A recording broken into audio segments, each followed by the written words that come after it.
A very good evening to one and all, and welcome to the first day of our 4-day webinar series, that is Evening for Learning, hosted by Manage Hyderabad.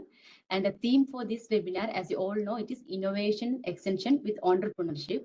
Over the next 4 days, we will be explore various topics under this theme. So today, our topic is we will be focusing on agri startups. So we know that agriculture extension is evolving. From the mere transfer of technology, it has evolved. It's not now. It is not like only transfer of technology. So agri startups are doing excellent extension services to the farmers. So today we got both two speakers, Anil sir and Nagargowda sir. So they both will share their experience. So we will first start with Anil Tatti. So about him, he's a seasoned IT executive serving as the director at AgroSonic Solution Private Limited, located in Pune, Maharashtra. And with over 26 years of experience, he is known for his result-driven approach and adept management of their entire software development lifecycle. So with this, I would like to invite Anil sir. Over to you, sir. Yeah, good evening, everybody. First of all, I would like to thank Dr. Sarvana Raj, who has been a mentor and a support for our company since long. He and his team, what we are today, we owe most of it to Manage Hyderabad for their excellent support in getting this startup onto the road. Good evening. As I said, my name is Anil Tatti. I am the co-founder for AgroSonic Solutions Private Limited. We are based in Pune, and what I would be able to tell you what we do. So we are trying to develop and strengthen a value chain for livestock farmers so that they get a stable secondary source of income. Now, most of us say that India is an agriculture country. Nearly 70 to 80% of our people are from agriculture.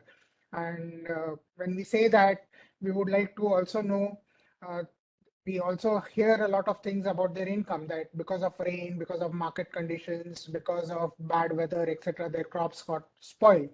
So how do they sustain? How do they maintain their livelihood? That's a huge concern for all of us. And in that connection, we wanted to make a small contribution in this particular aspect. So to do that, there are a couple of things that I would like to ask here. So my first question to everybody whose answer also I've written is, what is India's population? So everybody would say it's 144 crores or 150 crores, roughly everybody would know about it. No second guesses on that. My second question here is, what is India's livestock population? So anybody can chat and let me know, or Neetu can ask across the board and tell, does anybody know how much is India's livestock population? Anyone from the audience? You can use chat box for the answering question.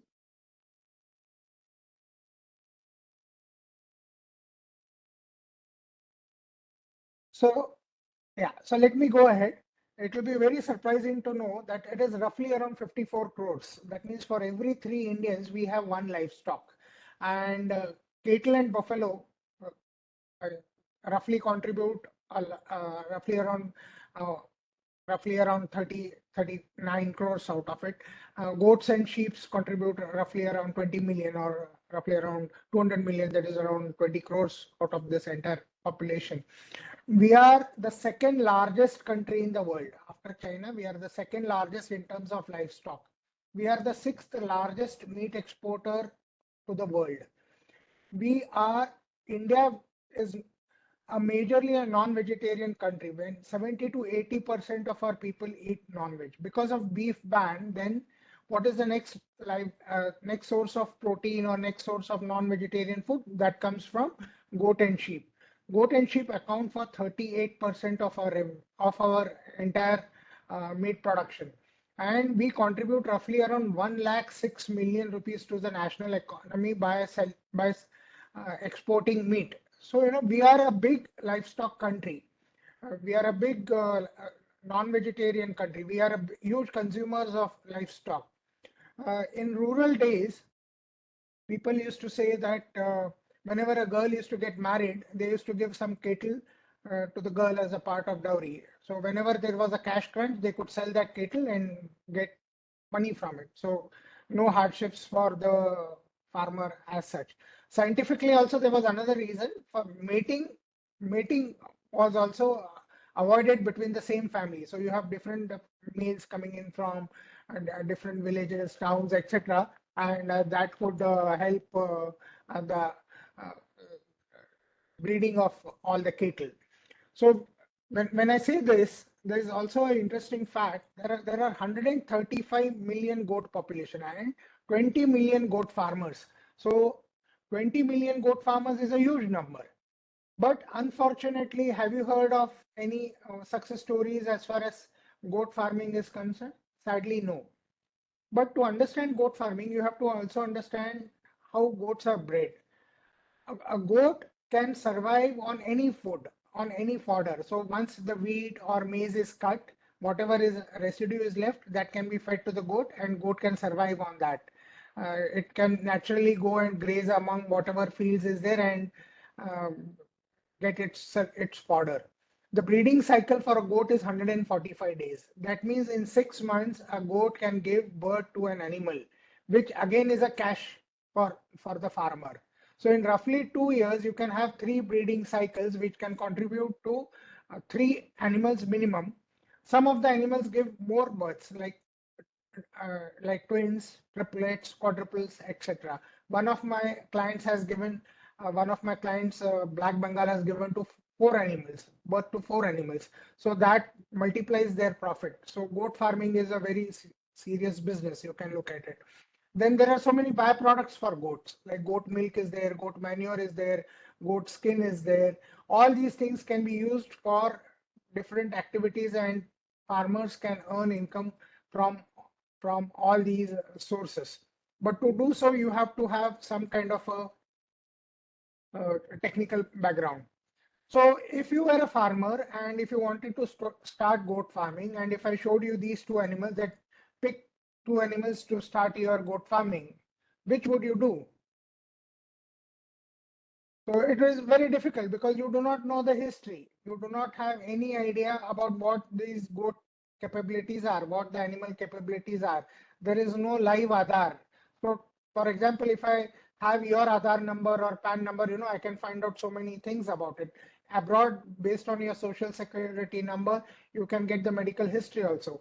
So similarly here in India, there is nothing of this sort that can help anybody identify whether this goat is good, whether it can breed ahead, what quality meat it will produce, how many children it will produce, how much fattening will happen, etc. So all these things are lacking in trying to find uh, find out which animal would be the best.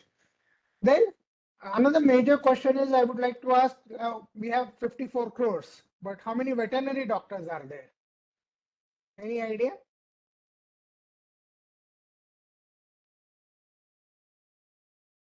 As per the last census, there were roughly around 81,000 odd veterinary doctors.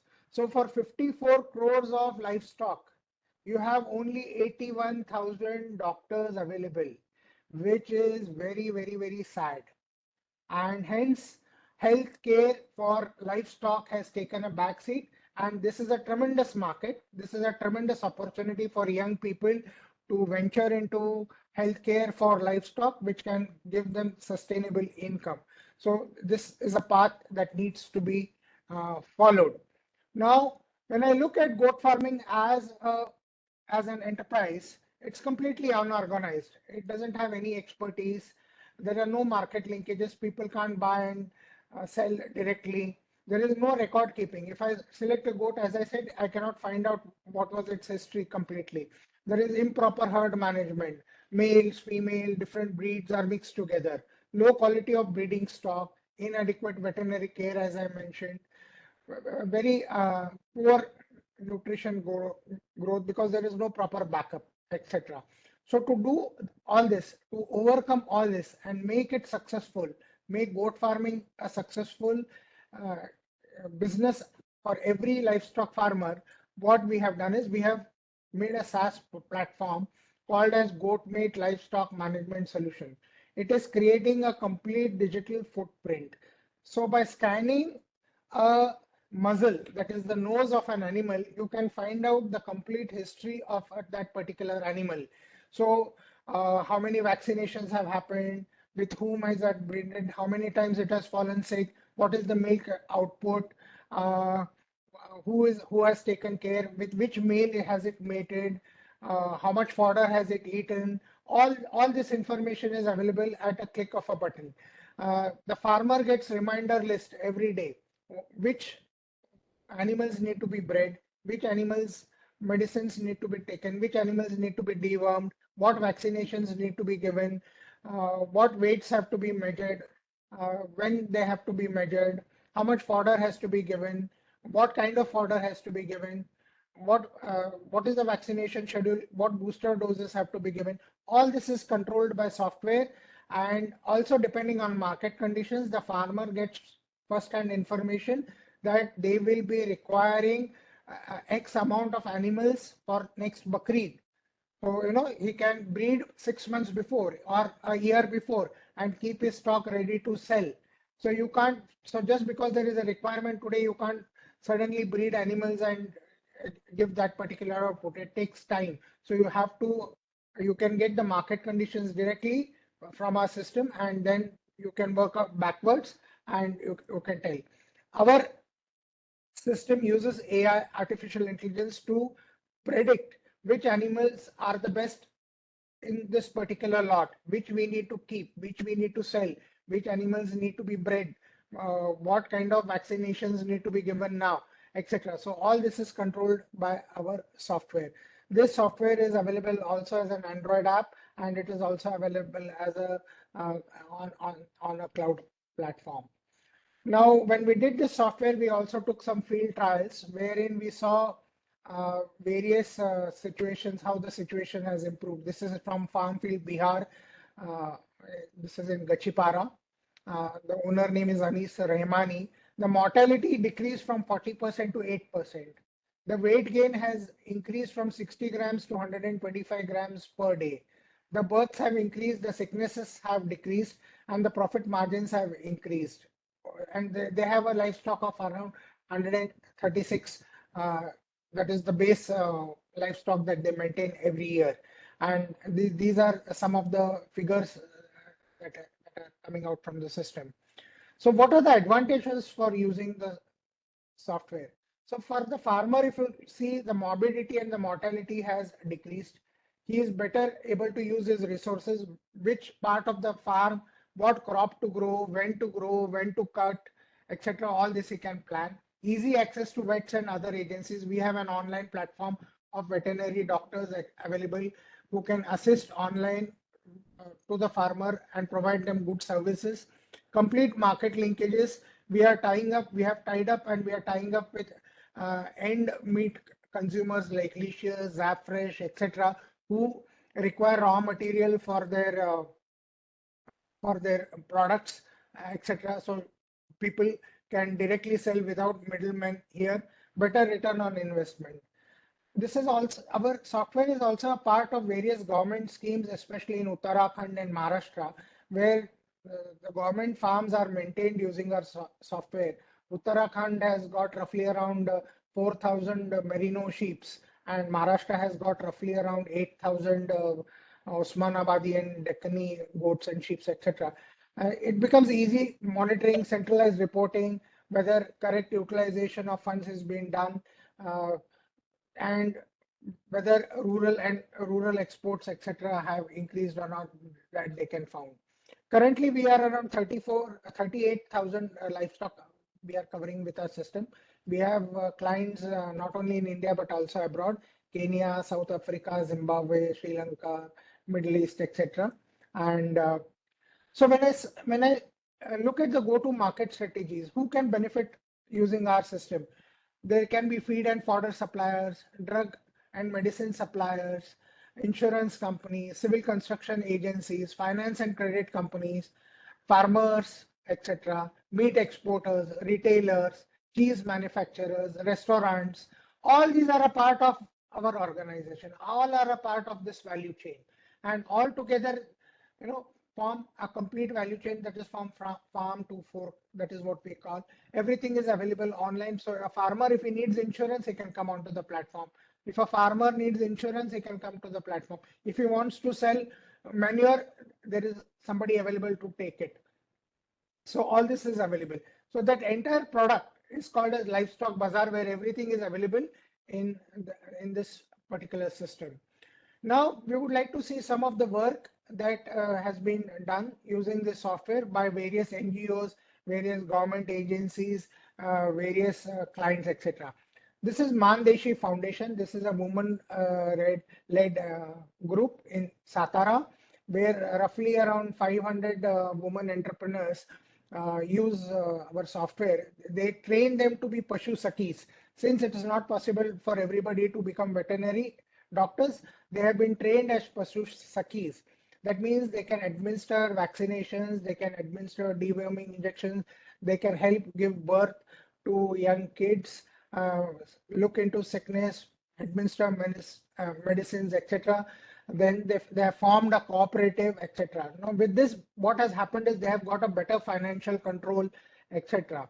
There have been success stories wherein this lady at the extreme left, Balutai she is called as, she started with 2 goats, and currently she has an income of roughly around 12 to 13 lakh rupees per year. She has formed a cooperative with all the women in her village, and she everybody has kept 4 or 5 goats, etc., and all together they sell, buy, breed, etc. So all this has been done using this platform. So basically skill building, building up of community networks, etc., by NGOs has been one of the prominent areas for our organization.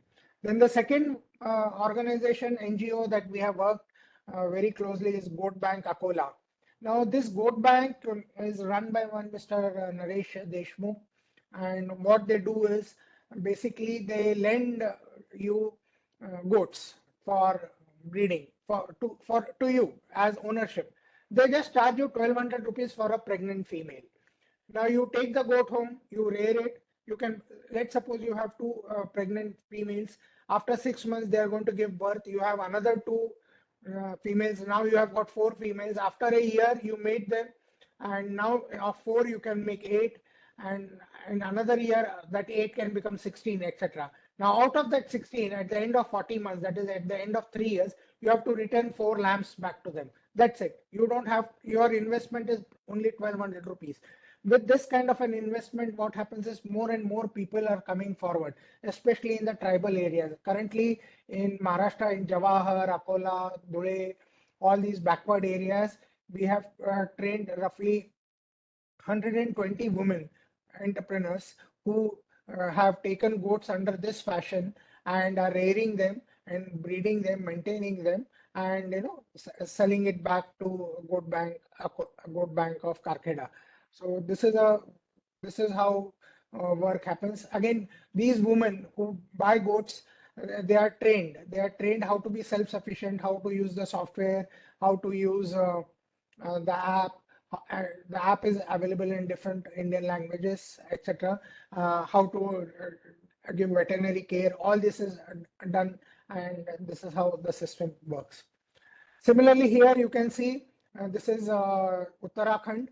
These are merino sheeps, which are normally they are based in the Himalayas, in the colder regions. Only during winter they come down, and then the wools are shared, and this wool is exported as well as given to textile industries. Like you have heard about merino blankets, merino wool. All these things are manufactured. All these things are done using these kind of wool. So artificial, how to do, you can see here in the left, most this artificial insemination is being given. Here shearing is being done. So all this training, etc., is done by our company along with hand holding with the local agencies, and we would like to see the rural livelihood get empowered in this particular way. So my team consists of me and my wife. We are also incubated at IIM Lucknow. We have 2 joint commissioners retired from animal husbandry, Dr. Mahesh Bansode and Dr. Jagannath Biskur, who have worked with us as on our advisory board, and NABARD ex-chairman, Mr. Govind Raju. He is also a part of our organization. These are our clients, as I said, B2G clients, and these are some of our B2C clients, more than 300 to 400 at present in India, and roughly around 80 to 90 in different countries. We have also won many awards. We from in Chunoti 3.0, we received 25 lakhs. We received 15 lakhs from MIT. We received 18 lakhs as grant from Manage. Atal Innovation, we are a part of United Nations Capital Development Fund, Fasal COE. We were awarded one of the 75 best startups by our Honorable Prime Minister, etc., and so on and so forth. There is a lot of work to be done, but this is just the beginning, and we would want to see that each and every livestock farmer makes it profitable. His business, he makes it profitable. That is what we would like to do. Yeah, so I think I have done my presentation. I can take questions, or we can start with the second and then we can come back. Yes, sir. Thank you so much. After second speaker's presentation, we will open for the discussion, sir.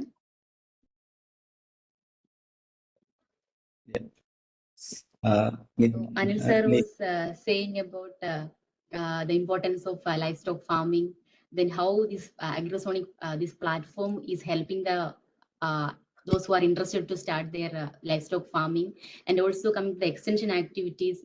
So different NGOs, for example, sir was saying about the women farmers. So how their financial or the income level has improved, how after using their platforms, what is the improvement in their lifestyle. So it was really a wonderful session, sir. So coming to the next speaker. Okay, Rahelia will share the presentation, sir. Meanwhile, I will introduce sir. So Mr. Naginagowda, sir, he's highly experienced and dedicated co-founder of Eco Agripreneurs and Krisiyukta based in Davangere, Karnataka. So with over 20 years of experience in promoting sustainable agriculture, he served as a master trainer on various aspects, including sustainable agriculture, IPM, integrated pest management, and FFS, that is Farmer Field School. So we will be hearing more about their work. So over to you, sir. Thank you for the brief introduction. Thank you for the opportunity as well. Yeah, so let me start with my professional journey, and at each stage, so what we are doing, how it is connected to entrepreneurship or agripreneurship. So I'll be discussing. So yeah, next please. Next slide, please. Yeah. I completed my post-graduation from US Harvard with agronomy as my specialization. So immediately after that, I joined National Research Center on Rapeseed and Mustard, so as a research associate. So doing trials for the suitability of mustard crop in South India. Then I joined a FAO-supported project promoting sustainable agriculture in 3 different states: Telangana, AP, and Karnataka. So during that period, I became one of the FAO certified master trainer on farm field school and IPM. There are few master trainers certified by FAO, and I'm proud to say that I am one of the few master trainers who are practicing since then. So I got this certification during 2007, and since then I've been practicing in the field. So I trained several extension workers belonging to NGOs, departments, universities. So many times we conducted season-long trainings, even up to 120 days for those extension workers. So I am also one of the specialized person in production of residue-free rice. So then I shifted my job and moved to Seedworks International Private Limited as a research agronomist, and I was taking care of cotton research trials across India and also station trials based at Hyderabad.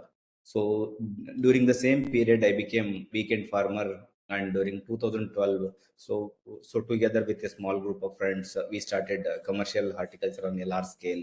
So we cultivated pomegranate, papaya, banana, watermelon, marigold, etc., almost on 50 acres of land.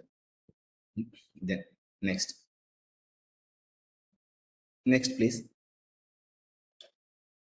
Yeah, during 2017, I left my, you know, uh, private job and started a freelancer.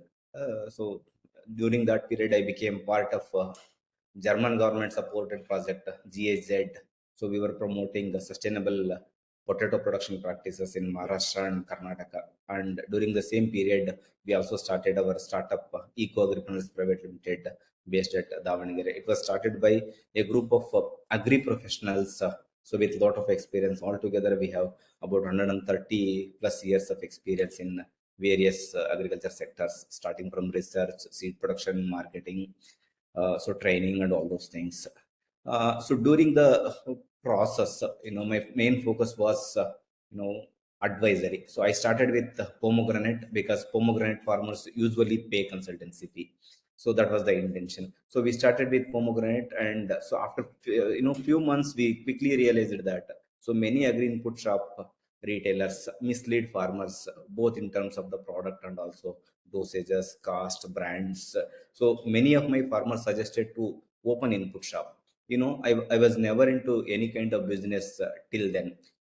Many of my friends said you cannot manage an input shop like this because you are on the field always. So, but still, because of my farmer support, we started agri input shops, and even now we are running successfully two agri input shops with a turnover of about 10 crores.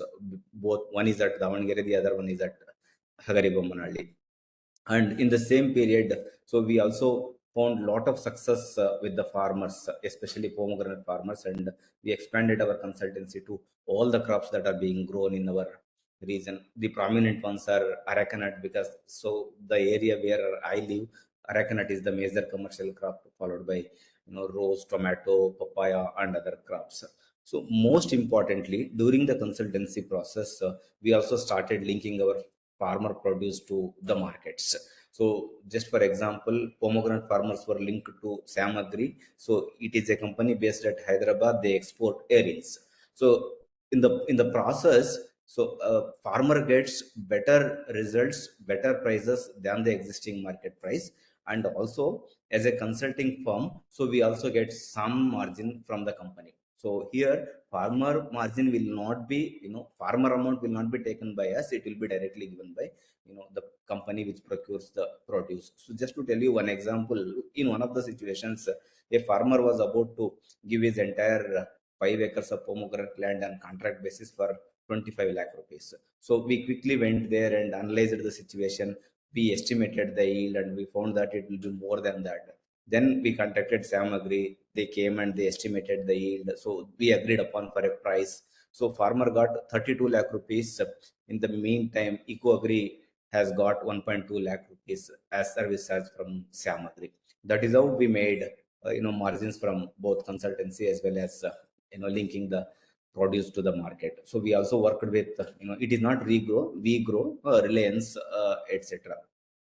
And in the same year we also started, every consultant normally recommends chemicals, but here, so I always believe that residue free production is possible in many crops, and pesticides or fungicides, for that matter, or required only in few cases, especially in a crop like paddy, which is having most balanced ecosystem. Pesticides are, 90% of the cases are not necessary in paddy.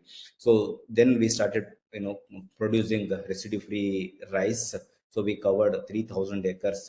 So we branded it as eco rice, and our initiative was supported by MANAGE, and our sincere thanks to MANAGE for supporting us in this. So we also participated in Gulf Food 2020 to explore marketing possibility of eco rice. We've been supplying eco rice to exporters, wholesalers, retailers, and consumers. Because of our Paddy Connect during 2017 to 22, we got a project from, so an alliance comprising of Bayer, Shell, Mitsubishi, and Gen Zero. So now we are implementing this project in 15,000 acres, covering three districts of Karnataka. So Davangere, Vijayanagara, and Haveri.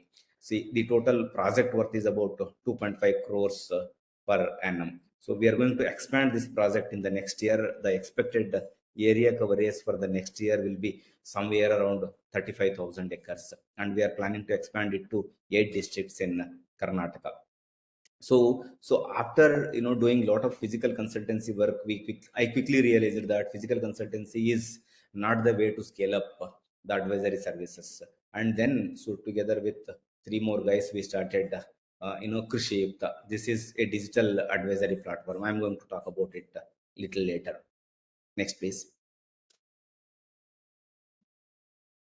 Let us just look at the current extension system. See, one is public extension system, second is private, and third is digital platforms. So public extension system is mainly by universities, departments, KVKs, whereas private extension system, we have companies, consultants, agri input dealers, they are called as retailers or wholesalers. And in case of digital platform, now even universities, so their presence is there in the digital platform, as well as departments have got digital platforms. A lot of companies have got digital platforms in the form of apps. Now let us look a little deep into the extension system, how we are improving the extension system. Next. See, just look at the current extension system. So current extension system, the traditional one is mainly focusing on the transfer of technology or providing the advisory services to the farmers. It is 100% free because it is being done by the public sector. The strengths in case of public sector, as you all know, so the research, evaluation of products, and lot of specialists available in the universities. And I would like to, on my personal note, I would like to say some of the weaknesses in the entire system. And if you look at the university system, there is not much coordination among specialists. So that I have experienced it several times. And on the products, because companies are moving much ahead than the universities, the updation on the product knowledge is not much in the universities. They are all masters in teaching, but they are not very good at educating the farmers. The non-formal way of communication by the university people, I think, needs to be improved. And they most of the times they themselves limit to the research and not to the extension. So I would like to say one thing, on the right side, I don't want to mention the university name. So just I was browsing through, even today also they have not updated the websites. It includes 3 of the banned chemicals for a particular problem. So this is the problem with the traditional system. So let us look at the second system. Companies are retailers. So though advisories are free, their knowledge level is always questionable because they're all profit oriented. So they don't bother much about the follow-up activities and also the result. So usually the cost for the farmers will be high. Yeah, so just this photo was taken about 6 days before in a paddy field. The particular dealer has given 3 fungicides and 2 pesticides for a paddy farmer. So I have visited that farm. Absolutely, there was no requirement. This is how farmers are being fooled by the retailers, and they make money. So they make farmers to incur higher cost. And let us also look at the digital platforms. Nowadays there are many. So you name any, Plantix, Dehat, AgroStar, there are many digital platforms available. So most of them uses machine learning, artificial intelligence tools. So the diagnosis part is very, very perfect. I have seen many of the applications, and these are started by or initiated by mostly IT professionals, rather than agri professionals. Because long back I tried to contact Cropin, and I could not find any agri professional in their entire team. It happened during the 2018 or so. And let us look at the advisories that are being given by the different platforms. So I have seen many advisories, they are also not accurate. They are also not easily understandable by the farmers. So let us look at the right side advisory. So it is for cotton mite. They have given 2 products, Oberon and Omite. I'm not promoting any product here, but for a farmer it is very difficult. So for a particular severity of the disease, which of these two products are effective, and the dose, this is not available in this case. So that means there are limitations with the existing digital platforms as well. Next, please.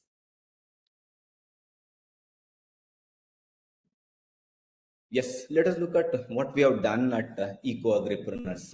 So one is scientific advice.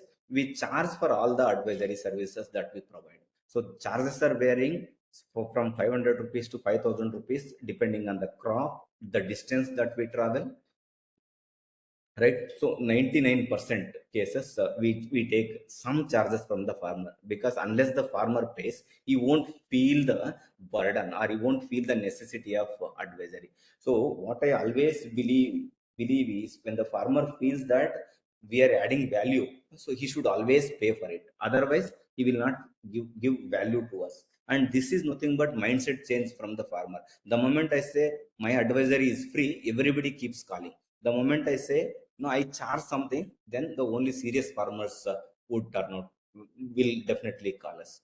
And we have strong team, so we are catering to the requirements of all the farmers. And we do have input shops, because most of our advisory services are linked to input business. One ethics that we follow at our input shop is, we don't sell any unnecessary inputs. Even if a farmer comes, even if he has money in his pocket, if he wants to buy also, if he feel there is no need, so the disease is automatically going to control because of the weather, we don't suggest or we don't provide any input to that particular farmer. So that is the reason why we have established credibility in the area.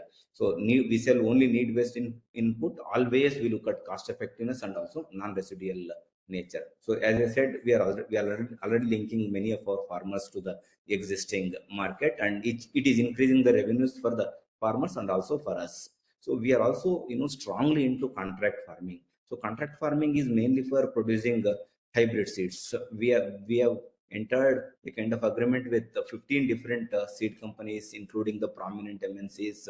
We are producing 19 different crop seeds.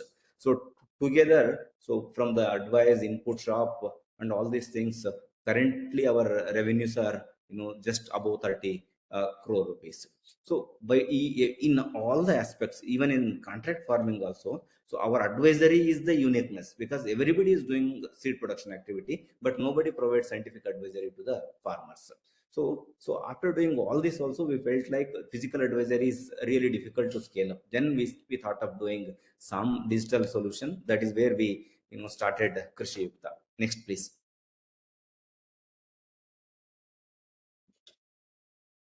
So yeah, this is our digital platform. This is mainly for B2B digital agricultural solutions.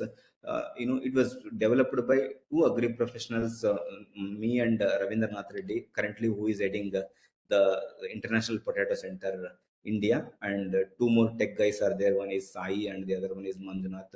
So all of us together have more than 100 years of experience in agri tech as well as IT fields. Next please.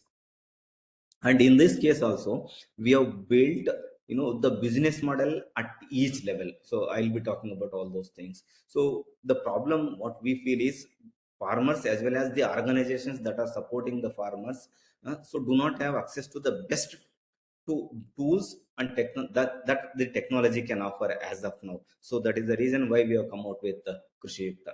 Next please. Yes, just let us look at the problems being faced by the farmer. Everybody knows about it. One is lack of precise and customized advice. So if you go to any textbook, if there is a powdery mildew, it gives a list of solutions available. It does not say so the weather condition related, the severity related, the farmer previous spray applied by the farmer. So customization is not happening at all the levels. So we are trying to address this issue. And the second thing is, so it is not only about the pest and disease management, it has to be holistic crop management. So this is the second problem farmers are facing. Anyway, suboptimal yields and higher input costs are all known to everybody. And most importantly, there are already agencies, including government agency, NGOs, projects, which are already working with farmers, including retail shops. But we call all of them as trust interfaces. So these trust interfaces have got some problems. One is, they do not have access to actionable insights. So let us assume now there is a particular disease in a particular crop. So they will not be knowing. So because they are not in the field, they are not in regular touch with the farmer through digital mode. So whenever the farmer comes, they are in a position to provide the solutions. Whereas this problem can be solved by Krisiyukta very well. So they do not have really digital manageable solutions for all the problems, all the data that they gather. So next thing is, fragmented ownership is a problem for the farmer, is a problem for the farmer and also for the trust interface. So even with the fragmented land holding also, we can achieve scale through our digital platform. So yes, as we all know, the technology is moving fast. Generative artificial intelligence is moving fast. They do not have access to all of these things. Next, please. So yes, Krisiyukta, what is Krisiyukta? Let us try to understand it. Krisiyukta is an engine which delivers a comprehensive set of solutions for the crop problems based on generative artificial intelligence, machine learning, data analysis, and we use latest technologies available in the agri science as well as in the IT field. So it is mainly to reach more farmer and also to make farming more profitable. Next, please. Yeah, see, let us look at the solutions available in it, and every solution, so there is a business model built in it. So, for example, so if you download our app Krisiyukta, so it is available right now on the Android mobile. So the first thing that we can see is seek advice. So we are providing free advisory services only for the first time. So second time we charge the farmer or we charge the interface, trust interface. For example, if there is an FPC working with 1,000 farmers, we charge that particular FPC in both ways. One is towards the platform fee and the second one is towards the advisory services. So right now we are charging about 1,50,000 rupees towards the platform fee if they have 5,000 farmers base. And so and our engine is built in such a way that they can also provide advisory services based on the preloaded schedules. If they like us to provide advisory services, we charge based on the crop 25 rupees to 50 rupees per advisory.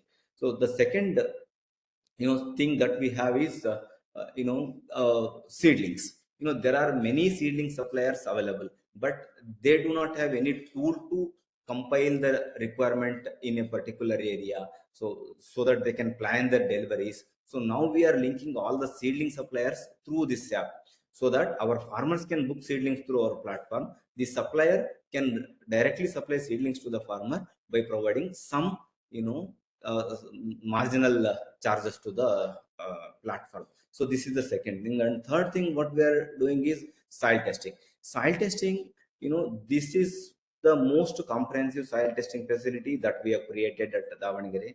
We analyze 16 different parameters in case of soil and 9 in case of water.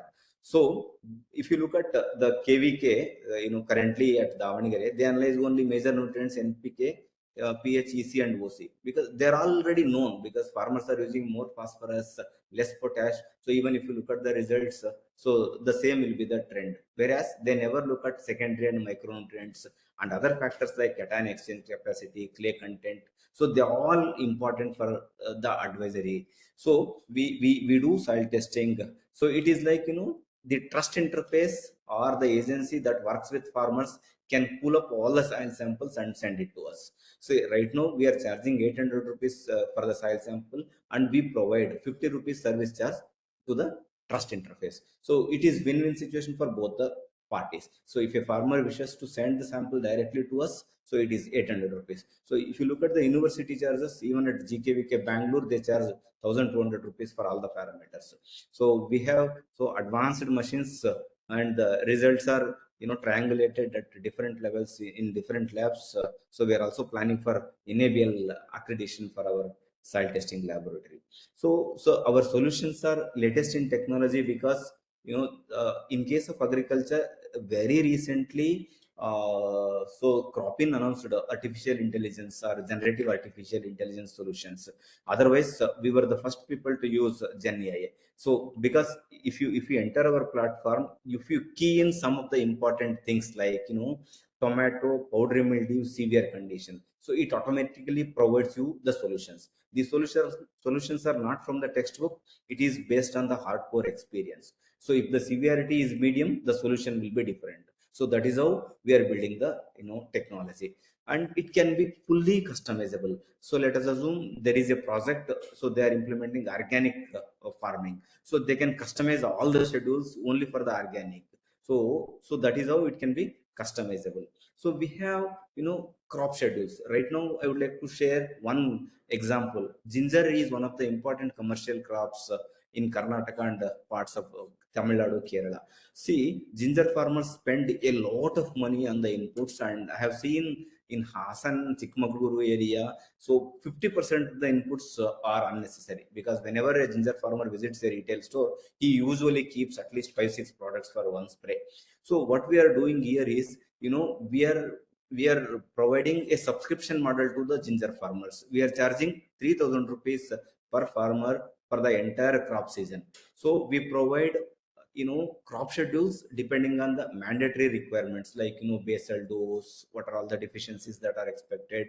So farmer can also raise request if at all, if he finds any problem. So we are there to, provide all the solutions digitally, and one field visit is, will be done by our team. So that is how we are designing the schedules, not only for ginger, for all the crops. So right now we have, pest and disease management schedules for 60 crops. So we are going to cover all the crops in the days to come. So this is like, one stop solution for the trust interfaces. We have all the things, they can seek advice, they can manage the farmer database. We have a feature called dynamic crop profile.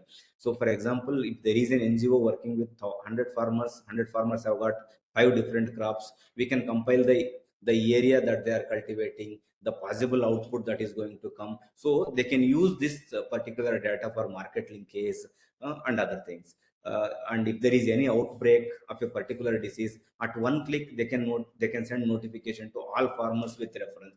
For example, if there is a disease incidence in X village, the information with the details, X village, this farmer field has found severe disease, all of you can be alerted. So you can also look at this. So all these push notifications option is available for the trust interfaces. And we are also open for promoting any new technology. So recently there are 2 technologies that we are promoting through app.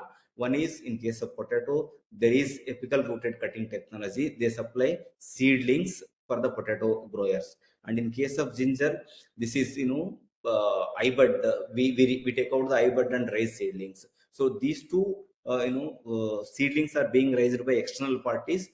Farmers book their seedlings through platform, the external parties raise seedlings and provide them to the farmers. Right now we are through the platform we are producing about 2 million ginger seedlings. For each seedling we charge zero point 0.1 rupee as a service charge. So this is how we have built win-win, the platform, and it is providing win-win situation to all the, partners that are involved with Krisiyukta. Next please. Yeah, how Krisiyukta is different.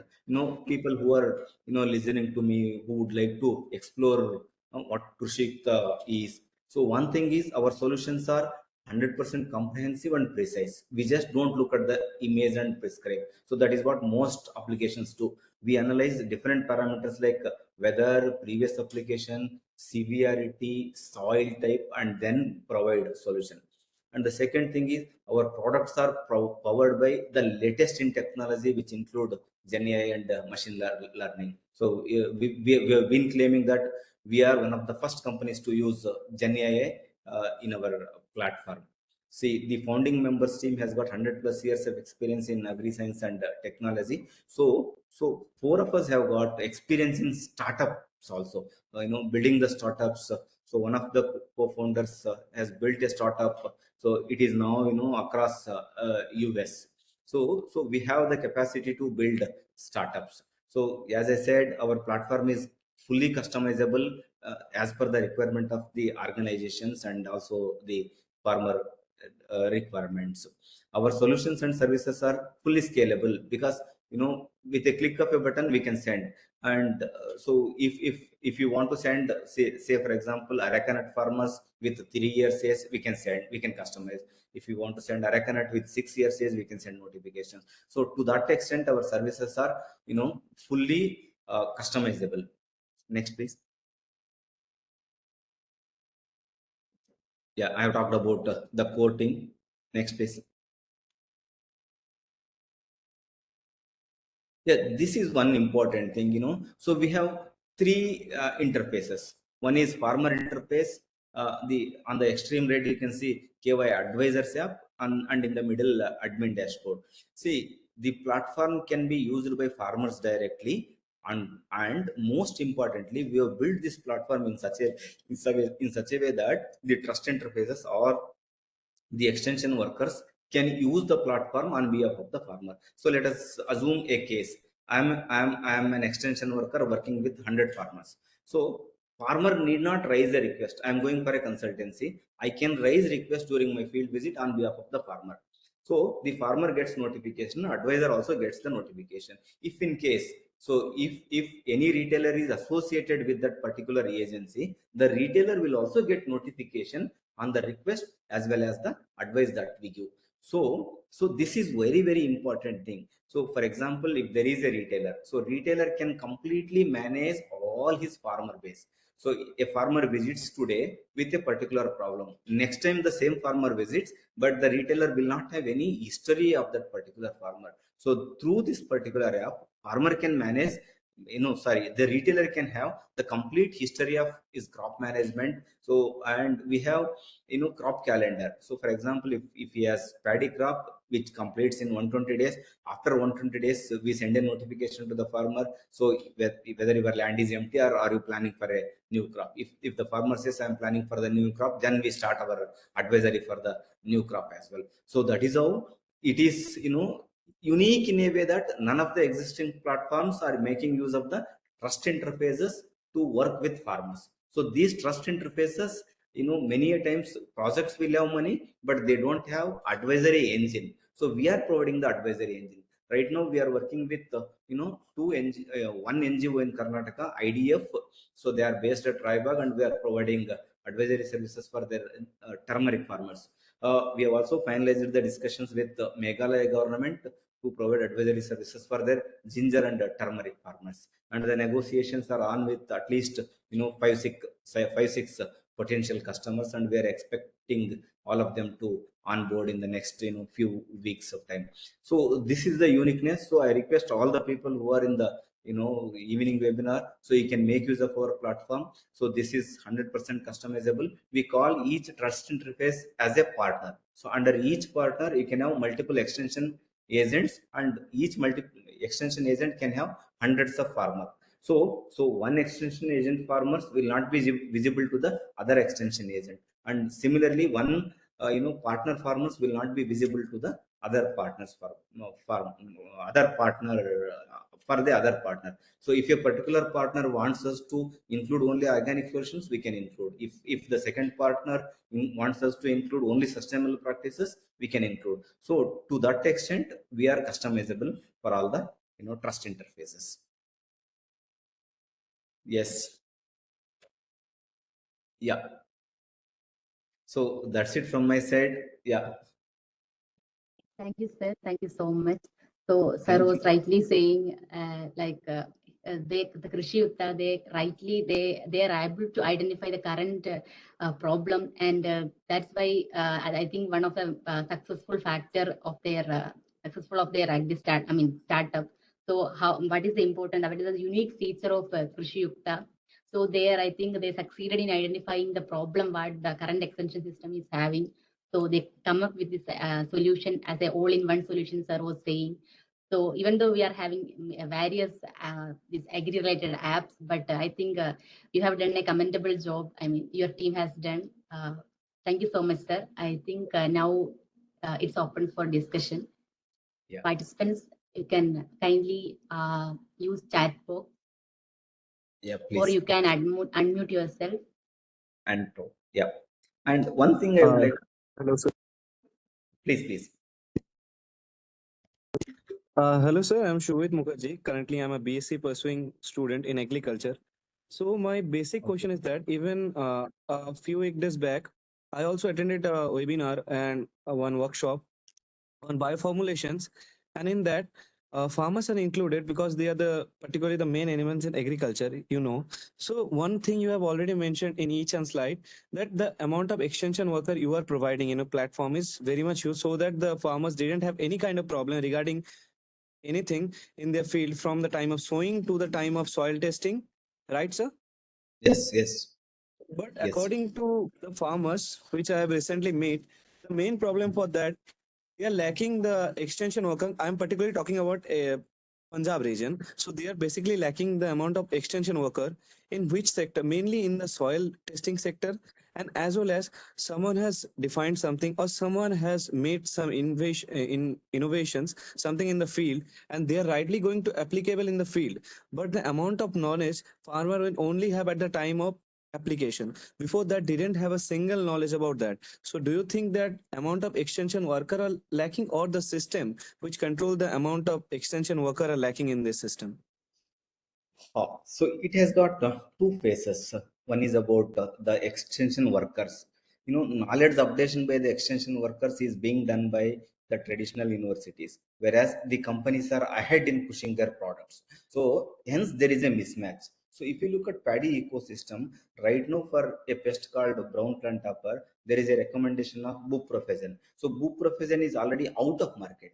There are new generation chemicals, so which are being used by the farmers and suggested by the farmers. So when a traditional worker goes to a farmer and he prescribes the old chemical, either it is not being used by the farmer, and in most cases it is not being available at the retailer shop. This is one problem. And the second thing is, for the extension workers, it is really difficult to remember all the technical names, brand names, dosages. So we have built the system in such a way that, so for every technical name, so it has got all the possible brands available. So if a particular partner wants to use only technical name, or for example government system never uses the brand names, because it is not meant for promoting any particular brand, so they can use only technical name. Whereas, so if a particular retailer wants to use the brand which is available with him, he can use it, or the combination of both. And the schedules are made in such a way that it is purely based on the experience, so with a minimum knowledge, right? Because once you upload a picture, it identifies it is powdery mildew, then it asks you whether it was severe or moderately severe or low. Then you have to tick severe, right? Then it asks the weather condition, either whether it is dry, moist, or rainy. So depending on these three and previous spray, if he has done previous relevant spray, so based on these parameters, our engine suggests you. These are all pre-loaded schedules, and these are dynamic schedules. We don't keep all the schedules forever. So whenever there is a change, we are updating all the schedules. So with minimum knowledge, extension workers can use it. Definitely, even I feel that, because I'm working with a lot of government extension workers, because of the kind of work they are involved in, NREGA subsidies, you know, there is a subsidy from central government. They are not focusing, or they are unable to focus on the advisory. So for those people, so they need one engine which can easily, which can enable them. I think our engine is right there to enable all of them. Okay, sir. Thank you for resolving my doubt. I have one more question to Anil, sir. Yes, please. Sir, actually, you have told us that at the area of muzzle in goat specially, so you have a QR code by which we can scan and we can found the dosage of vaccination, as well as the amount of feed the livestock has taken, and all the other details which are very essential to get the previous history or the present history to the farmers. Right, sir? Yeah. So it's not the QR code. You are actually scanning the nose of the animal. There is no QR code. Okay. It So is the nose basically, sir, recognition. my question is that, so So already there are several. I'll tell you a reason for this. Initially, we used to tag the animals. Okay, so there used to be a physical tag on the ear of the animal. That is number one. Sometimes the tags get lost, or they get worn out, or the quality is not good.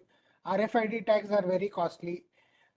Again, Muslims don't allow animals to be tagged, because any piercing, etc., then that meat becomes halal, is not halal to them. So, they just do that. So to overcome this, face recognition or muzzle recognition is a system which avoids this. So by scanning the nose of the animal, you get the complete history of the animal.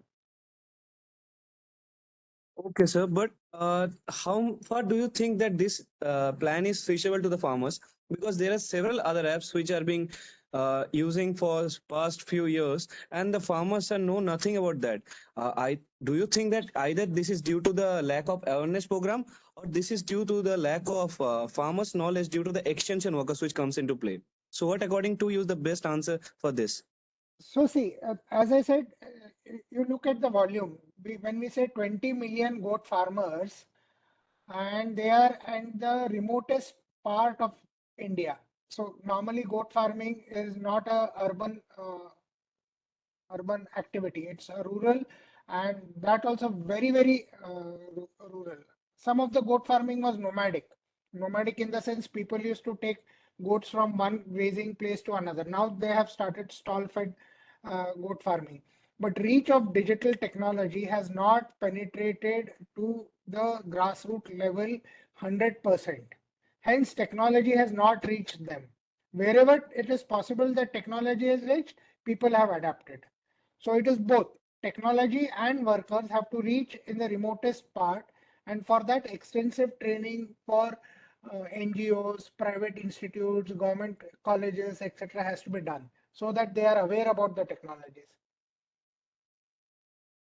And sir, what according to you are the steps we need to take in order to remove this kind of difficulty so that the farmers can change with the change of time and as well as adopt this kind of things rather than the orthodox methodology?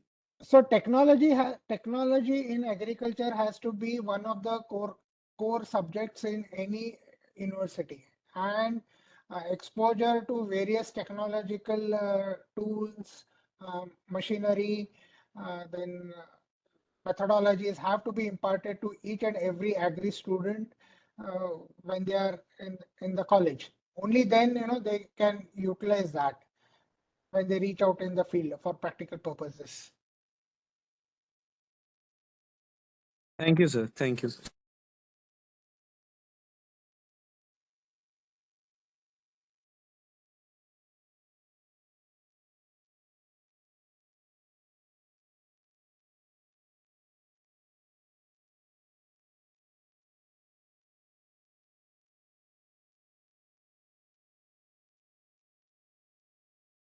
Sir, I have one question. Both maybe both you can answer. So, what about the illiterate or those? Have you any found any difficulties while to convince the farmers to adopt this like digital tools or these applications? Or was it easy to? I mean, anyway, I think I'm sure that it was not an easy. It was not easy. So I just want to Yes. know about this. Yeah. Just, we have done a survey with, about 2,000 farmers in different districts of Karnataka. So we found that around 86% farm families have got at least one smartphone.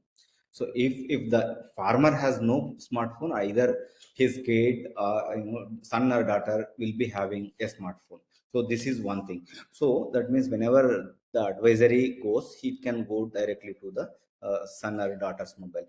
And that is the reason why we are working with the trust interface. So even if the farmer has no smartphone also, there is an extension worker with him on regular basis, right? So he will have all the things.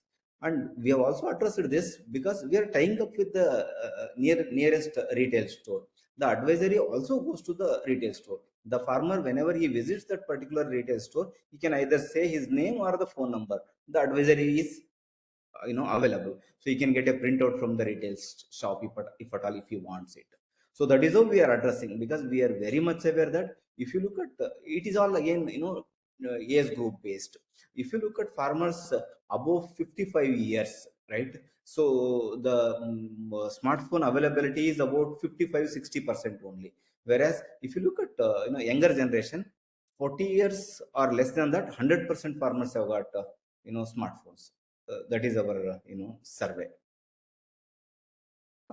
So initially farmers have been bought into this school of thought that they have to be given everything free, etc., and we don't need to keep records or nothing is required for us, etc. But to be successful, you need to have records. You need to take technology help.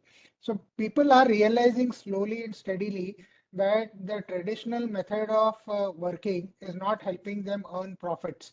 So definitely they are learning, they are looking out, they have changed their mindset, and they are now open to ideas and they listen to people and are more receptive when something new comes in, etc. Of course, when again, as I said, there is always a little resistance to whatever has been going on for ages without any hindrance, but people are changing. And as he said, as my colleague rightly said, there are a lot of Krishi Udyog centers located in villages, etc., cooperatives located, etc. One person in a village who has access to a computer, laptop, or a app, etc., can help a lot of people in that particular village, and people are doing that. Lot of activities, cooperative movement is being done, which currently removes the need for a smartphone for everyone. It will slowly go on.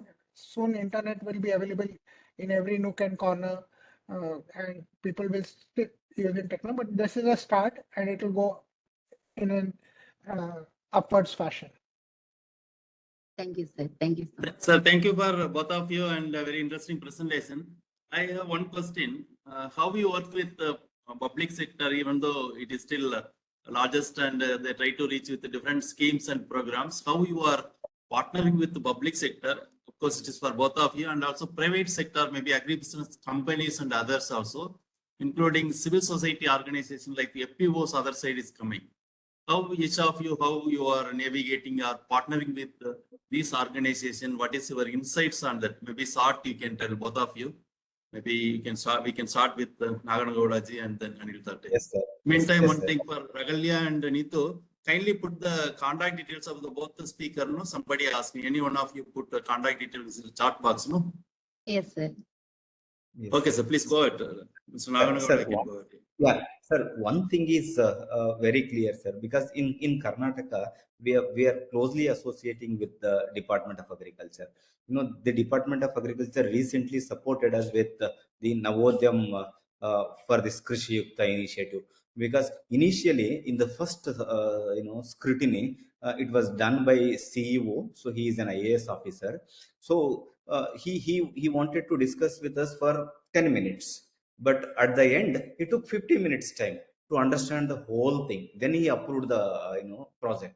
Then it went to the Bangalore Central Committee. So there also they had a lot of queries. The commissioner had a lot of queries, because one important query that he had was, so what if the platform suggests which is not being recommended by the university? That was the toughest question we had to answer. Our simple answer for that was, sir, whether the university is recommending it or not, farmers are using it because the product is found effective and it is recommended by the company. So we are not going to recommend which is something not at all advised anywhere in the world. So we cannot be completely sticking on to the schedules prepared by the universities. It will be a kind of hybrid model. So we utilize the knowledge available with the university and also in the private sector. Then he accepted it, and he supported us. So that is the one thing. And sir, here there is one more app that is being developed by Raichur Agriculture University. You must be aware. It is called as ESAP. So even ESAP also, the problem is it has to be uploaded by an extension worker. That too, supported by the Department of Agriculture. Hardly there are any extension workers going to the field, right? Second thing is, the advice goes to the extension worker only, not to the farmer. Then how can he again reaches the same farmer to provide advisory services?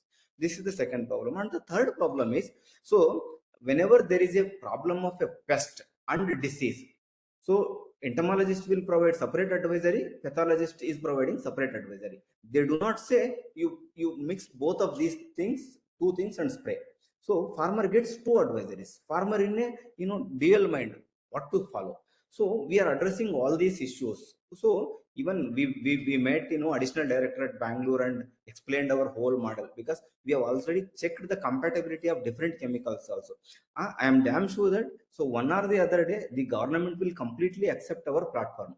So this is one thing. And regarding the civil society organizations, NGOs and FPCs, sir, we have approached several FPCs. Though the FPCs, they want to have input shops, they want to do awareness, but the capacity, especially the CEO working with the particular FPC, if he is not strong enough, nothing is moving in the FPC.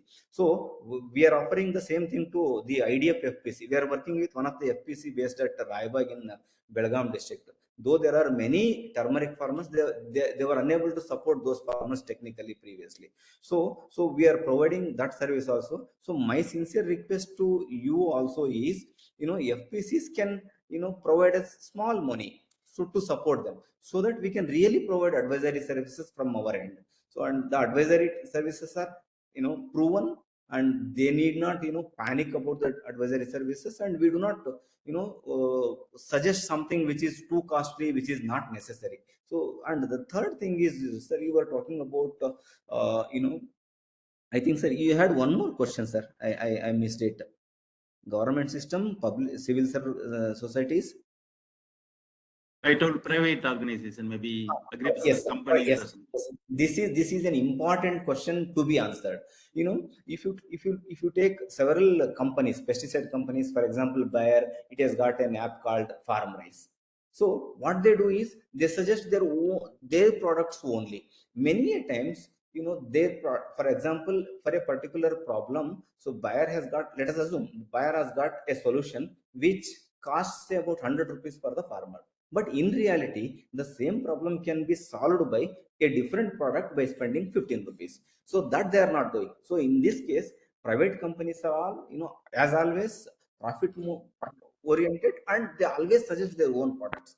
And that is the reason why most of the private apps are not popular among the farmers. So they forcibly install apps with the farmers, but they're not, most of the farmers are not using it, because I know at least 5-6 companies promoting apps in the field, but they're not using, they're not working.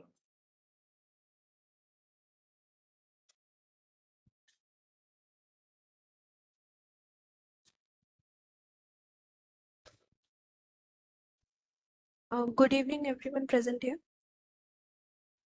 Am I audible? Yeah. Yeah, ma'am, you are audible. Okay, so I am Chaitali Karmakar. I'm pursuing my post-graduation in agricultural extension at the university. So first of all, thank you for this opportunity. These presentations were indeed insightful. So I have a question regarding Krisiyukta. I saw that, and it was told that physical advisory is difficult to scale up. So both of our speakers having very extensive experience on startups, I'd like to ask that what are the major factors that make physical advisory difficult to scale up? Because as we know that digital extension approaches have their own limitations. So I'd like to know from both of you. Yes. Chaitanya, I would like to come in here. So for the past 7 years, I have done lot of extension work. Many a times I drove on my own for 200 plus kilometers, covered 15, 18 fields, walked maybe some maximum distance that I walked in the field was about 14.5 kilometers in a single day. So end of the day, it was too much, tiresome for a person. And I was doing it with a passion, and I had a dream of reaching farmers. Now I have 10,000 farmers in my network who are regularly connected through different means. So and very important thing is, I quickly realized was most of the cases, say 75 to 80% of the problems that the farmers face will be known to the extension worker who is really working in the field. For example, if you take me, so if there is a rain, if the farmer is growing pomegranate, so after 4 or 5 days, I am damn sure that bacterial blight is going to come, right? So even if I visit the farm or if I do not visit the farm, that is going to happen where the orchards are already affected by bacterial blight. So we can avoid such places where the problem occurrence is almost known to the advisor. Yes, there are some cases where we need to visit the field. So in that case, physical visit is mandatory. So what we are trying to do through our Krisiyukta app is I'm taking one more minute. 4 options for a farmer to pose the problem. He can post a video. So he can post a video focusing on the problem. He can talk about the problem and images. He can text. He can also send voice message for a particular problem. So it becomes a virtual tool for the advisor to understand the real problem. So in my experience so far, we did a pilot with 150 farmers, raising the request through different means. So our accuracy level of judging the problem was 96%. So that means to say, in the absence of physical visits also, the digital tools, if they are used properly, so by combining all the AV aids, so definitely we can understand and provide the solutions. Okay, thank you, sir. Thank you, Chaitali.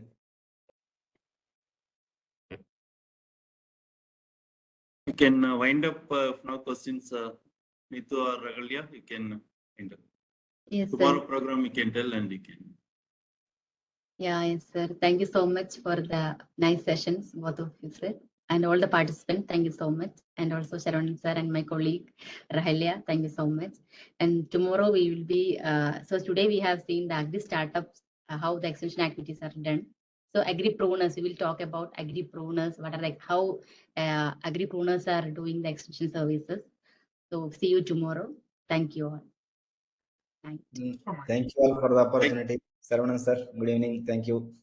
Thank you, Naganodaji and Anil Tatti. Thank you for both of you joining, Thank and you, also sir. Dr. Thank you Neetu and so much. Ragalia for coordinating both of you. Thank you. Thank you, sir. Good night, all of you. All the participants, good night to all of you. And Good night, all the participants. Good Yes. night, sir. Thank you. Good night, sir. night.